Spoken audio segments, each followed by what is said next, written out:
in medicine within our program in medicine and religion. He's an assistant professor of medicine in the section of emergency medicine and a faculty member of the McLean Center. He holds an MD from Cornell, completed his residency in emergency medicine at Rochester, and received a master's in healthcare research during his RWJ fellowship at the University of Michigan. He studies how religion-related factors affect health behaviors and medical practices of American Muslim patients and physicians. He also explores how scientific data can work in concert with Islamic moral reasoning and theology in the development of a comprehensive, theologically rooted Islamic bioethics. He's received a University of Chicago Templeton Foundation Faculty Scholars Award in Religion and Medicine, and currently holds an ACS 5-year Career Development Award. Please join me in welcoming him to speak to us today on religion and workplace discrimination, findings from a national survey of Muslim physicians. Aasim. I also want to acknowledge, as Dan did here, that the work that I'm presenting was funded by the John Templeton Foundation as part of the Faculty Scholars Program within the program Medicine and Religion, and also the human capital behind this work. I see Maha here, I think far left, but my co-authors who helped me put on this survey. So let's begin. I want to talk a little bit about the prevalence and predictive data on discrimination in the healthcare workplace. I want to talk a little bit about the social political climate affecting Muslims in the United States, describe our study, and then I'd like to open up some conversation around the ethical implications of the findings that I'll present. So you all know this, but the workforce diversity and inclusion has been a mainstay for the last couple of decades, and there are many different ethical underpinnings. One of them is about social justice, which is very prominent. The idea that there's historical marginalization of certain communities in the United States. We'd like to provide them with equal opportunity for social advancement, and this is one of the underpinnings of this movement. There's also a human rights sort of underpinning as well. There are also practical motivations around workforce diversity and inclusion. From the patient perspective, there's a lot of data on concordant relationships, right, similar race, gender, ethnicity, and that those relationships between a doctor and a patient leads to increased satisfaction with care, more productive therapeutic alliances, and decreases barriers to enter the healthcare system. It actually improves healthcare seeking behaviors. We also know that from the healthcare side, right, that it produces, diversity and inclusion produces a more welcoming environment for minorities. That increases productivity and satisfaction, decreased recidivism, as well as job turnover. So there are both practical benefits from the patient perspective and the healthcare environment. Not that we do this for those benefits, but there are some.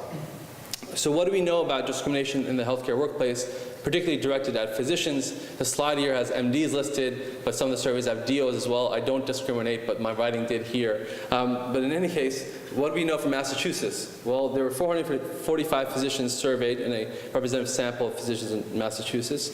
We found that 63% of them reported discrimination at their current workplace. And those who reported significant discrimination were these groups: 60% of foreign medical graduates, 48% of racial minorities, and 43% of women.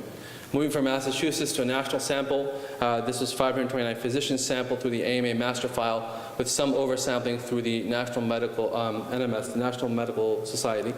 And they found these findings here. Over one's career, 71% of African Americans reported discrimination, 45% of Asians, and about a quarter, a little more than a quarter of Hispanic Latinos, compared to 7% of whites. If you think about discrimination currently at their current workplace, again here you see high numbers: 59% of African Americans, 39% of Asians, 24% of Hispanics, Latinos. Moving from that national sample of physicians to now a more select sample at academic medical centers. So you see here at U.S. medical schools, 1,833 faculty were surveyed, and you see here that 46% of the underrepresented minorities, being African American, Latino, they reported discrimination over their career, and about a quarter of the non-underrepresented minorities, particularly Asians.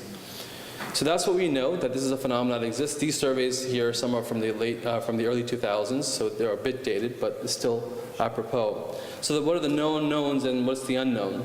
Well, we know that a significant number of minority physicians, be they from racial ethnic minorities, be they women, or international medical graduates, they face discrimination currently or over their career. We know that discrimination at the workplace leads to increased job turnover and decreased satisfaction and productivity. But do we know about any other characteristics of these physicians aside from race and ethnicity or gender in this case? So I was interested with the aspect of religion. And the population I work on here are American Muslim physicians. So what do we know about them? Well, we know they comprise about 5% of the healthcare workforce, of the clinical workforce in the United States. And we know that Muslim majority nations are a key source of foreign medical graduates. So you see here Pakistan's number 4, Egypt's number 8. The number 1 is India, but know that 20% of the population in India, almost 20% is Muslim. So there's a percentage of those that are Muslim as well. They're a key source of clinical work in the United States. We know that from the Muslim community perspective that they're very active in the community. So Muslim doctors are the ones who fund a lot of the communal organizations in the Muslim community. They're highly religious. And we know that socially and culturally it's a very desired profession for Muslims. And when I was growing up, you hear these stories, you have 2 professions to choose from. Well, you can be a doctor, you can be a lawyer. So that's how it works. Both deal with ethics, so it's good, so I'm here. But in any case, there's no national study of workplace experiences of this group, nor is there any sort of understanding of whether or not they're exposed to workplace discrimination.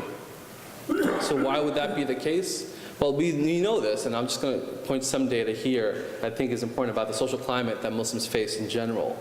So this is from last year. 45% of respondents in a survey by Zogby held unfavorable views of Muslims. The Pew reported that Muslims are the most negatively rated Muslim religious group in the United States. The FBI reports even after 9/11, there's an 800-fold increase in anti-Muslim crimes in the United States. So this is everywhere. My own mosque was shot at 2 years ago. So this is not, this is not some place in Oklahoma. Right? This is even Chicago. Anyway, I didn't mean it. So, pardon me. And think about this. Our presidential candidates, this was, Herman McCain a few years ago. This is what he said about his doctor. Right? So he had chemotherapy, had a surgeon. So I discovered that one of my surgeon's names was Dr. Abdullah. I said to his assistant, that sounds foreign. She said, he's from Lebanon. Oh, Lebanon. My mind immediately started thinking, wait a minute, maybe his religious persuasion is different than mine. She said, don't worry, Mr. Kane, he's a Christian from Lebanon. Hallelujah. Thank God, right? So he was worried about a Muslim physician and a foreign medical graduate. This here was a very bad day when I saw this in JAMA.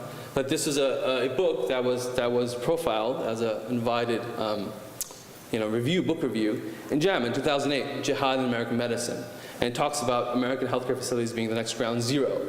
Right, so the review and also the book talk about this, by being suspicious. They talk about Middle Eastern physicians, right, clapping when 9/11 happened. And that's the book, and that's in JAMA, that we were getting this invited review. Didn't point out that fact. Then you see in the BMJ here, radical Muslim doctors and what they mean for the NHS. So even within our premier journals, this idea of Muslims, Muslim clinicians being linked with terrorism is present. So our study here, main research questions, what is the prevalence of religious identity-directed workplace discrimination amongst Muslim clinicians? And are there associations between physician characteristics, social demographic characteristics, but mainly religiosity is what I was interested in, and perceived discrimination? And so we can't get at a national Muslim sample from the AMA master file because they don't record religious affiliation. So instead we used the Islamic Medical Association of North America, who partnered on this study, and we sampled from that group. Here are briefly the outcome measures. The main ones around perceived religious discrimination were adapted from racial discrimination measures that are out there and validated. We created some on religious accommodation at the workplace ourselves. These are the 2 questions. My workplace accommodates my religious identity, and I struggle to find time to pray at work. Then we had predictors that had to do with a wide range of religiosity measures. Some leading to just this idea of importance. My religion is important to me. How important? Some about practice, prayer, fasting, food habits, and then some about appearance, hijab or wearing a beard.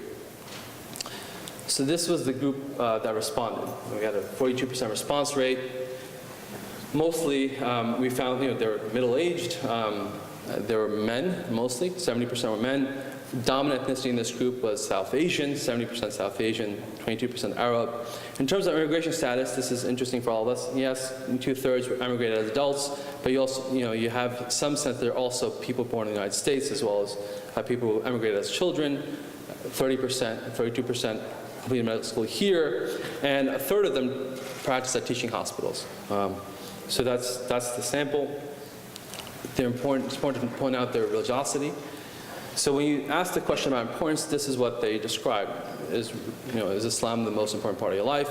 54% said yes, most important. Some said 30% said very, 10% said fairly. In terms of their practice, right, attending congregational worship, you see there's some variance here. Most of them strictly adhere to Ramadan fasting. In terms of reading Quran, again, there's some variance amongst that. About a half, wore the hijab, and a half wore beards. The interesting note here is that this is just slightly, and I mean that, underscore that, more religious than the American Muslim population in general. That's opposite to what we find about physicians in the United States with other religious groups. So here are the outcomes. This is what I want to talk with you about. So the variable you note here is frequency of religious discrimination over career. A quarter of them said sometimes or more frequently. When we tried to find a predictor from religiosity or social demographic components, we didn't have one in our data set. Thinking about religious discrimination currently at their workplace, 14% noted this. And the only predictor in our data set was people who responded this way, that religion is the most important part of my life. The odds ratio there is 4.1. When you think about the idea of workplace relations and greater scrutiny at work due to religious identity, nearly half agreed with that statement. Again, the only predictor from our data set was those who believe that religion is the most important part of their life. When you think about religious identity influencing workplace relations with colleagues, this is the question. Positive relationships. More than 2/3 agreed with that statement that my religious identity positively influences relationships with colleagues. Those amongst that was a predictor. Those who had more practice-based religiosity, reading more Quran or praying more frequently. So now about accommodation in general, these two questions that we came up with ourselves. 73% believed that their religious identity was accommodated at the workplace. And again here, the only predictor from our data set was individuals who felt that religion was the most important or very important part of their life. About prayer and struggling to pray at work, half of the respondents noted that. And again here, the negative predictor here, right? So those who believed religion is the most important part of their life had a lower odds of struggling to find time for prayer. But you also notice that people who worked at non-teaching hospitals or in a solo office, they had a lower odds of struggling to find time for prayer. So in summary, what's the good? The good is that 66% felt that their religious identity was accommodated at work and that it was a positive influence with colleagues. The problematic notion is that a quarter, 1 in 4, encountered religious discrimination sometimes or more frequently in their career, and 14% presently do so, or at least report doing so. And half of the participant pool noted that they have challenges in trying to pray at work. So what's the paradox that I want to spend some time on with you? So you noted from the data set that individuals who feel religion is the most important part of their life, when compared to those who feel it's fairly important, had a higher odds of perceived religious discrimination at work, as well as feeling that their religion was accommodated, and a lower odds of struggling to pray at work, right? How do you make sense of this? So here are some speculations. So first and foremost, if religious identity is at the forefront of one's sort of identity, so any negative experience might be interpreted as directed at that part of your identity, right? So if it's I am Muslim first, I am African American second, that when I have a negative experience, I think about it as a Muslim first, right? Not necessarily, but maybe that's the reason. So it might have to do with the psychology of a response to bad experiences. On the other hand, you think about, physicians who feel Islam is the most important part of their life, they might be more attuned to conflicts between their faith and medical practice, right? Then when they try to talk about that, they might expose themselves to discrimination because they're drawing attention to this conflict. But at the same time, they might be more active in seeking out accommodations. I don't want to, or I can't, practice some sort of procedure. Well, how do we negotiate that? And I want to seek out accommodations because this is important to me. Now thinking about putting this all together, right, since working in non-academic environments, solo practice in this case is also associated with less struggle to pray, perhaps Muslim physicians who believe religion is the most important aspect of their life choose to leave or are crowded out of certain types of workplaces, particularly the academic centers. Right? So that's how you potentially could make sense of all of this. So the implications here, and this is a provocative implication I'm leaving at the end here, if groups of physicians, be they minorities racially or religiously, right, or both, face disincentives with respect to working in academic hospitals through discrimination, then both high-quality patient care suffers, as well as the mandate for social equity and social justice, right, and social advancement for marginalized groups. And diversity inclusion agenda, which rose out of a sense of racial and ethnic discrimination, then sexual orientation, we need to consider whether they should think about religious diversity and sensitivity training in addition to just this racial, ethnic, sexual orientation that we have grown out of in the late 1990s and early 2000s. That's it. So let's talk.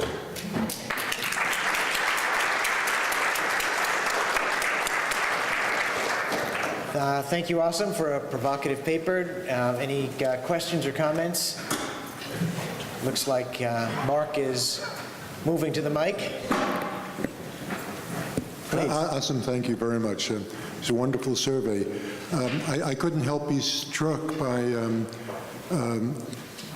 the lower level of discrimination against Muslim physicians than against those 3 earlier surveys you showed in your presentation against other minority groups, racial or cultural minorities.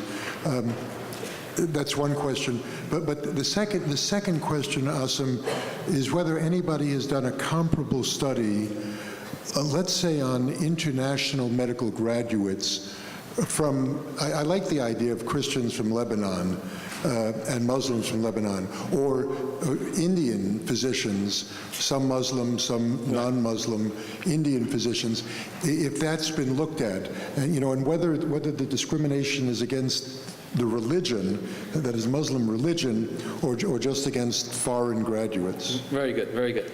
So very good. So we, as I mentioned, in developing these measures, we wanted to have people talk about religion.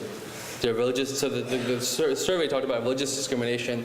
You feel you're treated differently because of your religious identity, not about racial, right? So if you think about the fact that we had foreign medical graduates in the sample, we also had minorities, South Asians. We wanted them to separate from, right? So when we did a pilot testing and we did cognitive testing, people then would put religion up front. So when we had the survey, it talks about Islamic Medical Association. I'm trying to understand how Muslims are treated, right? So we tried to play that up because we wanted to talk about just religious identity, not the other aspects. And I think there is some intersectionality, right? So if you have a Muslim who's South Asian and a foreign medical graduate, there might be a multiplicative effect, but we wanted to separate that. So you're right, so it's lower, but this is a different dimension, right? So we didn't ask them, are you also feel that because you speak differently or you're from a foreign country that you're treated differently, different job advancement? We didn't ask that. So that's one thing. The second thing, I haven't seen a study like that, what you're suggesting, right? So to compare within the social groups, we tried to in one area.